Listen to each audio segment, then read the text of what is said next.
আজ আমি যাচ্ছি একটা প্রি ওয়েডিং শ্যুটের জন্য এবং আমাদের মিটআপ পয়েন্ট ছিল মহানায়ক উত্তম কুমার মেট্রো স্টেশন। তো সেখানে আমি একদম টাইম মতো পৌঁছে যাই এবং পৌঁছে গিয়ে দেখছি সেখানে কিছু মানুষজন কিছু অ্যাক্টিভিটিস করছে এবং সেটা একজন ভিডিও করছে। মেবি কোনো ইউটিউব ভিডিও হয়তো করছিল, তো সেটা আমি একটু ক্যাপচার করে নিয়েছিলাম।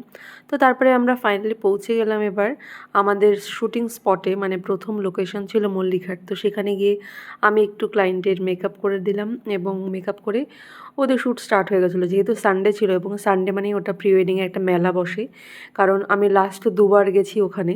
তো দুবারই গিয়ে আমি বুঝতে পেরেছি যে সানডেতে ওখানে কী পরিমাণে প্রি ওয়েডিং হয়, বিশেষ করে এই শীতকালটা। তো যাই হোক, তো আমি আমার কাজ সেরে চাটা খেয়ে নিচ্ছিলাম বসে বসে আর দেখছিলাম এই যে এই লোকটা একটা ঝুড়ির মধ্যে শুয়ে আছে। তো এটা আমার বেশ ভাল লেগেছিলো, তাই এটাও আমি আমার ক্যামেরায় একটুখানি ক্যাপচার করে নিয়েছি। এবার সেখান থেকে আমরা গেছিলাম ভিক্টোরিয়া, আমাদের সেকেন্ড লোকেশন। সেখানে গিয়ে তো দেখে মনে হচ্ছে কুম্ভ মেলায় চলে এসেছি, মানে এত ভিড়।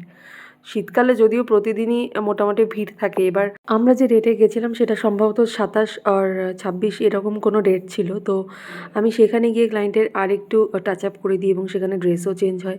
তো সেখানে গিয়ে আবার শ্যুট স্টার্ট হয়। এখানে একটা বাচ্চা মেয়ে এই বাবলসগুলো ওড়াচ্ছিল, তো ওকে নিয়ে এসে এই সিনটা কমপ্লিট করেছিল, কারণ ওর বাবলসগুলো খুব সুন্দর লাগছিল।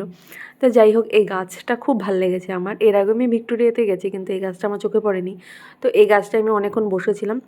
তো মোটামুটি আমাদের এখন এই ভিক্টোরিয়ার কাজ কমপ্লিট হয়ে গেছে। এবার এখান থেকে ওরা অন্য একটা স্পটে যাবে, কিন্তু আমি আর সেখানে যাব না। তো আমি আমার ফাইনাল টাচ আপ করে দিয়েছি এবং ওরা জাস্ট ড্রেসটা চেঞ্জ করে নিলেই হয়ে যাবে। তো এই গাছটা ছিল হচ্ছে ভিক্টোরিয়ার ভেতরেই একটা গাছ। গাছটা ভীষণই সুন্দর দেখতে ছিল, মানে এত সুন্দর লাগছিল, তাই আমি এটারও একটা ভিডিও করেছি। মানে আমার তো মনে হচ্ছিলো আমি গাছটাকে দেখেই যাই, তো কিন্তু সময় ছিল না, আমাকে ওখান থেকে বেরোতে হতো। আর বেরোনোর সময় ভিক্টোরিয়ার একটু সিনারিগুলো ক্যাপচার করেছি এবং বাইরে বেরিয়ে দেখছি অলমোস্ট সন্ধে হয়ে গেছিলো, তাও দেখছি প্রচুর পরিমাণে লোক যাচ্ছে তো যাচ্ছেই। এই ছিল আমার পুরো দিনের একটা প্রি ওয়েডিংয়ের ভিডিও শ্যুট। এবং তোমাদের এই ছোট্ট ব্লগটা কেমন লাগলো অবশ্যই জানিও।